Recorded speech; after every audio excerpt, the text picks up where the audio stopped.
मैं bank Nifty में 55,650 plus watch कर रही हूँ, तो क्या मैं बैंक निफ्टी ही ले लूँ इन लेवल पे? ना मैं बैंक निफ्टी 55,650 के ऊपर लूँगा। मैं 300 पॉइंट और 350 जाने दो, या फिर कर लेंगे। ओके। मुझे लगता है बैंक निफ्टी पार कर लेगा 55,650, या फिर आप ये सोच के लो कि अभी ले रहे हो 55,300 के नीचे, मैं 55,000 के आसपास आए तो और ऐड करूँगा। दोनों तरीके। 55,000। तब तक आप निफ्टी पे फोकस करो। निफ्टी ज़्यादा, मैं बता रहा हूँ ना, निफ्टी को खींचने के लिए बहुत तैयार बैठे हैं।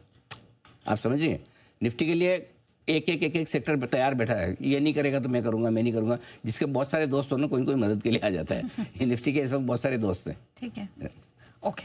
अब मुझे सर ये बताइए कि क्या बाजार में इस समय कोई रिस्क है? क्योंकि अच्छी अच्छी बातें तो हम कर रहे हैं, लेकिन आप कहते हैं ना कि जोश में होश नहीं खोना चाहिए। बाजार में रिस्क तब तक नहीं होती जब तक आप शेयर ना खरीदें। जिस समय शेयर खरीदते सारी रिस्क शुरू हो जाती है।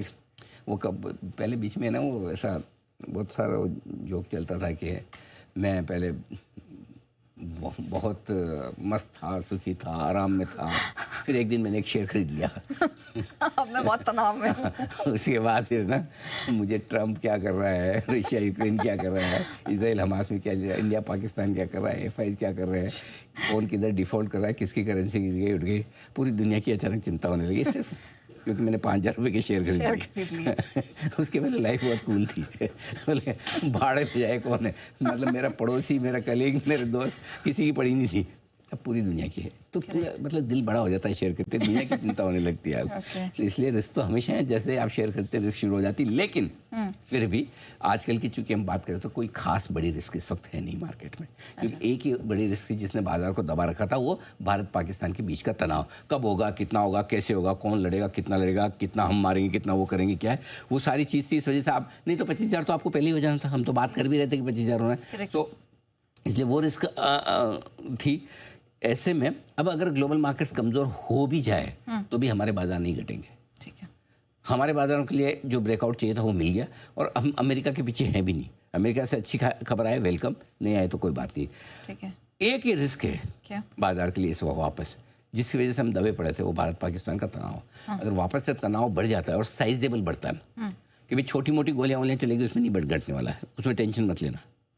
2-4 स्टेटमेंट आएंगे, टेंशन में वो भी अपनी कॉलर तो ऊंची करने की कोशिश, हमने ये किया, हमने वो किया, इग्नोर देम। ठीक है, जस्ट इग्नोर। ठीक है, कोई बड़ा झगड़ा वगड़ा होने वाला मामला वापस बने तो ही बाजार करेंगे, बाकी नहीं करेंगे। बाकी सारे फैक्टर्स आपके पॉजिटिव है। ठीक है। अच्छा सर, जब आप कह रहे हैं कि ये मिड कैप वाली स्ट्रेंथ है, ये नोटिसेबल है, तो मतलब अब क्या किया जाए इसमें? खरीदारी? Mid cap small cap share और चलेंगे, और बड़े ब्रेकआउट के बाद आमतौर पर मिड कैप स्मॉल कैप शेयरों में तेजी होती है। एक अच्छी बात ये है कि आज ऑलरेडी ब्रेकआउट दे चुका है, सो आपके लिए ब्रेकआउट आ गया।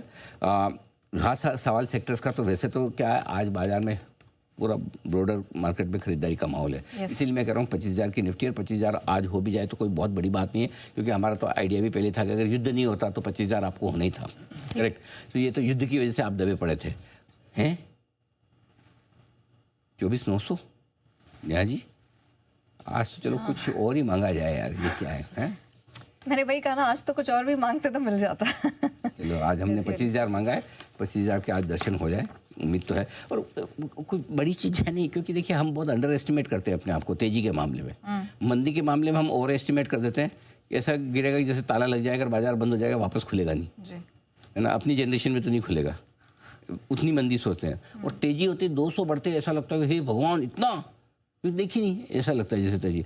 अभी 25,000 तो अगर लड़ाई नहीं होती तो वैसे 25,000 पे होते हैं। आप जिस तरह से 16 दिन से एफआईज खरीद रहे हैं, तो मुझे लगता है कि इवेंचुअली 25,200 25,500 इसको आना ही है इसी हफ्ते।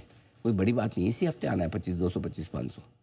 तो ये तैयारी है। So IT, auto, bank, real estate, cement, PSU, textile, इतने सारे पसंद हैं।